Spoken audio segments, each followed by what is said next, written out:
I did it. I think I did it. I think I was able to slow down the conveyor speed on the Eastonmade 37D. I wasn't sure I was going to be able to take this on and whether or not I'd be able to actually properly do what I did, but I did. So what did I do? Well, let me tell you. First of all, I want to thank everyone who ordered your Series 1 Back 40 trading cards. We sold out of the complete sets. I might be getting a few more in here again soon. The individual 9 packs are still available, but for all of you who did place those orders last week, remember how I mentioned there's going to be something special with like Series 1 card holders? So one of your orders, you're going to be getting a little surprise in it. I did a little random drawing of all the orders we took in. So one of you is getting something pretty cool. So look for those to be coming your way soon. All right, so back to the conveyor. What did I end up doing? Let me show you. I ended up installing a new motor on the conveyor. And that's the part that I wasn't sure I was going to be able to do, but I did it and it's actually working. So there is the new motor that I installed on the Eastonmade 37D. I did have a few challenges just because I wasn't exactly sure what I was doing, but Andrew and Jeremy up there at Eastonmade, when I was talking to them at the Boonville show, they explained everything to me, and then it really wasn't that difficult, so I was able to figure it out. And just a little backstory again, and for those of you that may not be familiar, I think originally when I talked to Andrew about this, I'm not sure if I was completely clear with what I wanted to do, what my intentions were. I think he thought that I wanted to be able to adjust the speed, and that's why I was asking about that flow control valve. And so that's where I think I may have not made myself completely clear, but when I talked to him at Boonville, I did explain that I would just like to completely slow the speed down, and that's it, like just have it run slower. So he said, oh, well then, why don't we just I'll get you a different motor for the conveyor that will run slower, and that should, give me what I was looking for. So he sent it over, I got it the other day, put it on, and this is what the conveyor was like beforehand.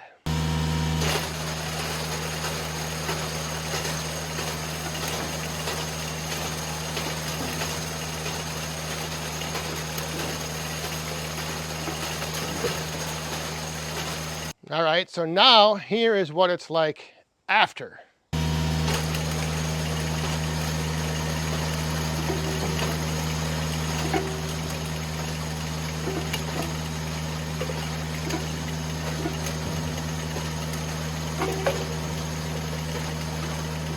And just to give a little side-by-side comparison, here you go.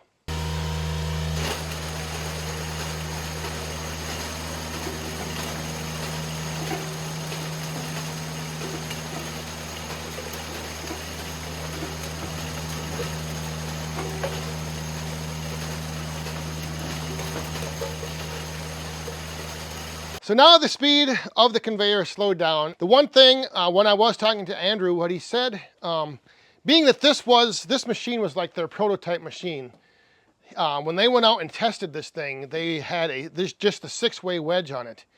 And when they were running rounds through that 6-way, because of the cycle time of the 37D and just how fast it was putting out, 6 splits at a time, the conveyor wasn't actually able to keep up with the wood falling off the end of the tray. So that is why they put on the faster motor, which is what I got. But since I'm primarily running the box wedge, the conveyor, although it could run that fast, it doesn't need to. And in my opinion, if you don't need to run something as fast as you can, like this conveyor, I think it's is maybe a preventative measure from things breaking or wearing out to just run it a little bit slower. So that is why I wanted to slow it down, and now it is slowed down and I think running a lot better. I'm gonna test it out here. I have over there, I have a couple big rounds of ash. So we're gonna run those through and see if now taking the wood off of the box wedge, if it's able to keep up, or if maybe, once again, I may have made a mistake and I've slowed it down too much. I don't think so. I think it will do fine, but we'll find out. The flow control valve that I put on, now I found this knob that fell off and was in the pile of scraps down here. So this has fallen off. There is a screw that goes on the end of this to hold it on, but good luck finding that little screw. I'm gonna look for it, but what I'm wondering is if I shouldn't now just take this off, and then what I'm thinking is I can just take these fittings off and reconnect this line right back over here. Because I'm thinking this can just get attached right to this like the other one is, and then I can just take all of this out. So let me know down in the comments if that makes sense. I think it does. Again, I have very little experience with all this, but I'm thinking I should be able to take that whole, the fittings and that valve, everything they put on there, I should be able to just take that off, reconnect that line back the way it was, and then we should be good to go. So speaking of good to go, let me get that big round of ash up there and we'll see if the new speed is able to keep up with the splits coming off of the 7-way box wedge.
This is a big, knotty piece of ash.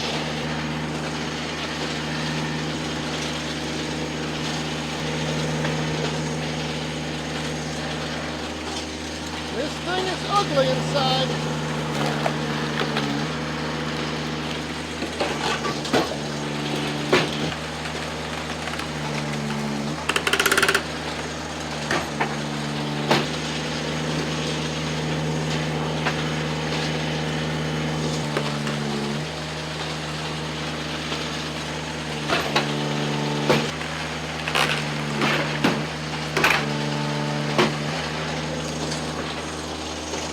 Woo!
All right, so initial thoughts.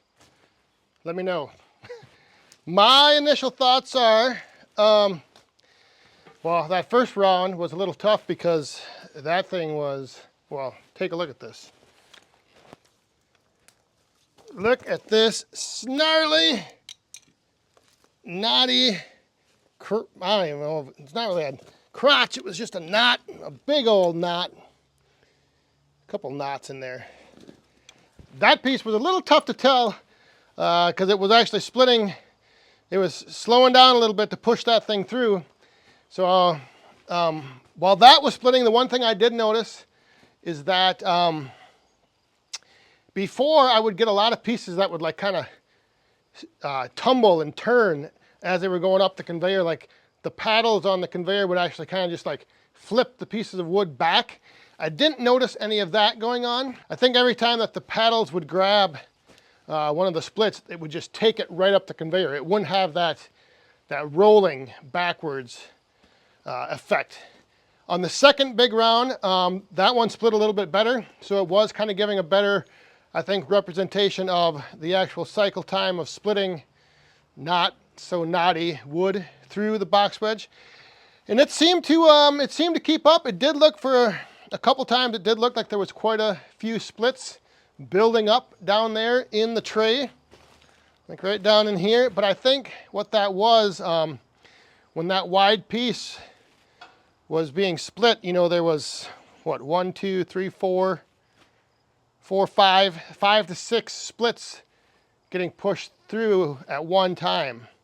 But it still kept up. I don't think it really jammed up. I don't think, I don't know. We're going to have to run this some more with just like some regular, smaller size rounds, average size rounds, and not the great big stuff, and see how it does then. Again, big thanks to Andrew and Jeremy and the crew up there at Eastonmade for talking me through all this. And like I said, I think it was a matter of when I first started initially talking to Andrew about this, I think I kind of gave the impression that I wanted to be able to control the speed as far as varying it, like having a, you know, maybe slowing it down a little bit one time, but then speeding it up again, not having like a constant slower speed. So this different motor up there, this did the trick. It slowed the conveyor down, but I think it'll keep up. So let me know what you think. Also let me know if I should just take that old, or that flow control needle point, whatever the heck it's called, valve that I had that place put in there, if I should just take that out, reconnect the line, if that all will be good. And let me know down in the comments, or stop on by tomorrow night to the live stream, Friday Night Live at 8 p.m. Central. This will be the 199th live stream, consecutive Friday Night Live. So one more to go before the big 200. And that night, I think we're going to have a little bit of fun. So thanks for watching. We'll see you guys next time. Stay safe, have fun, and be cool.